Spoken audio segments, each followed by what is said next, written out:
Hello everybody, I am Andrew here from Andrew's Meteorology, and I hope you are all having a wonderful weekend. I was wanting to provide you with a quick weather update so you know what to expect weather-wise as you head through the rest of the weekend. And I also wanted to provide you with some information on this system that's currently moving through the region here as we speak. So make sure you stay tuned to the end of this weather briefing so you can receive all of that beneficial information here from your favorite meteorologist. But let me take you over to the National Weather Service radar here so you can see all of the current alerts that are issued across the region. So if you look at the map there on your screen, we're currently seeing a spectrum of colors across the map there. And we're seeing everything from high wind watches to flood watches to winter weather advisories, special weather statements, and flood advisories.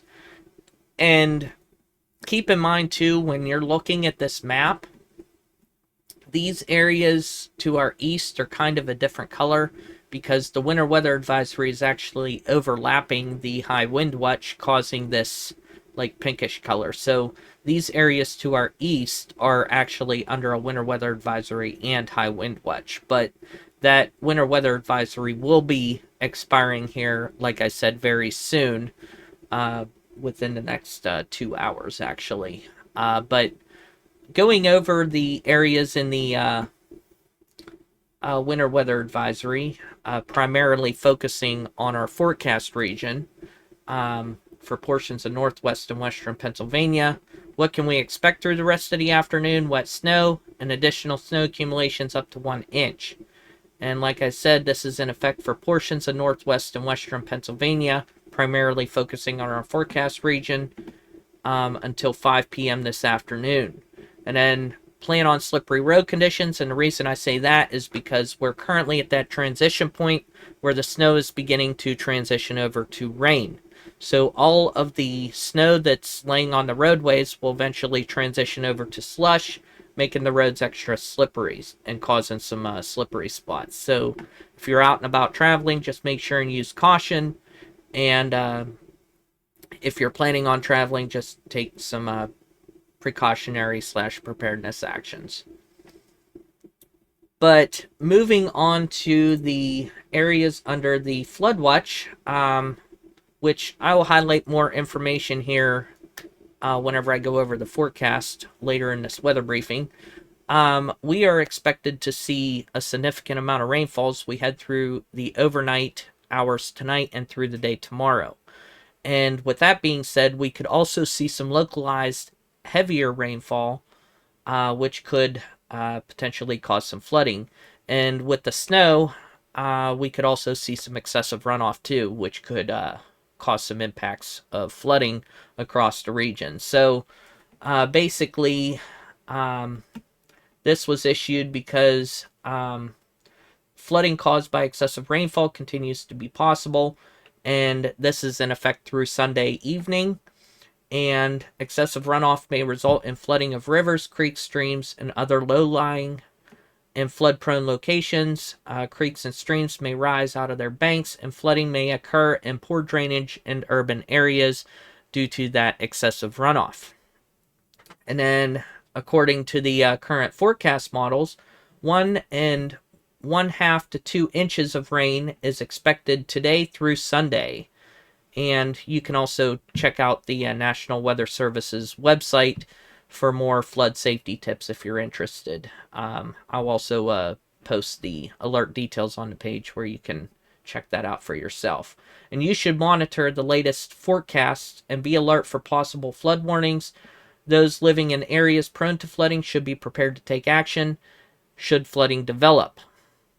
And those under the high wind watch, along with the localized heavier rainfall and significant amount of rainfall we are to get with this system, we're also going to see some wind beginning tonight and persisting through the day and overnight hours tomorrow.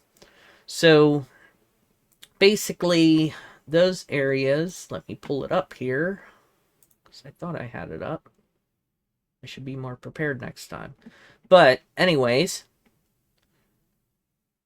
this is in effect for Bedford, Blair, Cambria, Clearfield, northern, center, and Somerset counties. Like I said, primarily focusing on the forecast region of the State College. And what can we expect in those areas? West winds 25 to 35 miles per hour with gusts of 55 to 65 miles per hour possible. And this is for Sunday afternoon through Monday afternoon. Damaging winds could blow down trees and power lines. Widespread power outages are possible, and travel could be difficult, especially for high-profile vehicles. For additional details, the strongest wind gusts will occur just behind the cold front on Sunday afternoon, but gusty winds will continue into Monday. And then do not touch down lines and report any power outages to your electric company, and travel is highly discouraged due to slick roadways and the possibility of downed trees and power lines. And make sure you monitor the latest forecasts and warnings for updates on the situation. So that pretty much highlights all of the major weather alerts that you see there on your map. And like I said, I will continue posting updates to the page. And I do got to highlight one more update with this, with the weather alerts here. So basically, the winter weather advisories that have been issued out to our, not south, out to our east, are in effect until Sunday, until Sunday at 12 a.m. So pretty much tonight at midnight. So I do got to make a correction on that. But moving on to our forecast here through the next couple of days, and I'll also give you a sneak peek into next week so you know what to expect there. What can we expect tonight? We can expect to see some cloudy conditions. Some light rain will fall throughout the day, and throughout the overnight hours tonight, rain will be likely, and rainfall will be near an inch, and locally heavy rainfall will be possible. That'll leave us with a high of 39 and a low of 38. So we head through the day Sunday, we'll be seeing some rain early with snow in the afternoon. We'll see a morning high of 44 with temps falling to near freezing throughout the day due to that cold front that'll be moving through the region.